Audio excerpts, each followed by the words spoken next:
Bonjour à tous et bienvenue sur Afrique Sport pour la matinale de ce lundi 11 juillet 2022 que nous débutons avec le Maroc. La Fédération marocaine de football est sortie du silence sur la situation de son sélectionneur Vahid Halilovic. Dans un communiqué publié sur son site internet, la Fédération a démenti la rumeur d'un départ du technicien de 70 ans en poste depuis août 2019. La Fédération royale marocaine de football rappelle que M. Vahid Halilovic est l'actuel entraîneur des Lions de l'Atlas. Pour rappel, les Marocains disputeront la phase finale de la Coupe du Monde 2022 au Qatar.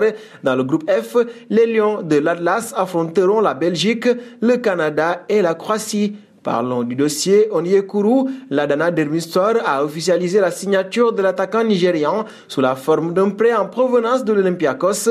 Un prêt d'une saison avec option d'achat transféré de Monaco à l'Olympiakos l'été dernier contre environ 5 millions d'euros. Henry Onyekuru, attaquant international nigérian de 25 ans, franchit ainsi le cap, le 9e du dernier championnat de Turquie, compte notamment un certain Mario Balotelli dans ses rangs. Un saut en France désormais, c'était dans les tuyaux depuis quelques semaines, mais c'est enfin officiel, le milieu offensif algérien Youssef Belaïli prolonge son contrat avec le Stade brestois d'une saison supplémentaire.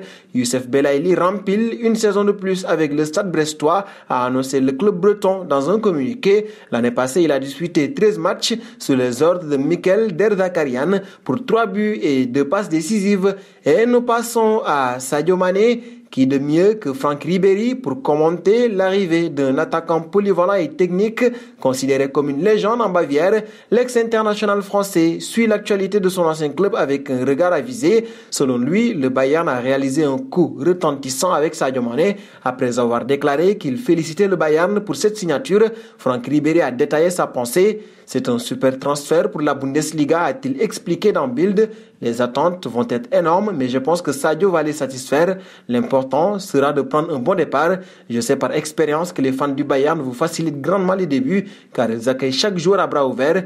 Bien sûr, la concurrence est désormais énorme, mais Sadio peut jouer de manière flexible, pas seulement à gauche, a-t-il conclu. Et parlant de Sadio Mané, nous resterons au Bayern de Munich avec Lewandowski. Le club compte refroidir encore un peu plus les clubs intéressés par la venue de l'attaquant polonais durant ce mercato estival. Le champion d'Allemagne 2022 a fixé une nouvelle somme pour un transfert de l'ancien joueur du Borussia Dortmund, annoncé sur les tablettes du FC Barcelone et du Paris Saint-Germain. Si l'on en croit les informations de Directo Goal, le Bayern de Munich compte réclamer 70 millions d'euros, un prix nettement supérieur à sa valeur marchande de 45 millions d'euros. Si elle se confirme, cette nouvelle constituera un coup dur pour les formations emballées par l'arrivée de l'artificier âgé de 33 ans et qui est sous contrat jusqu'en juin 2023 du côté de l'Allianz Arena.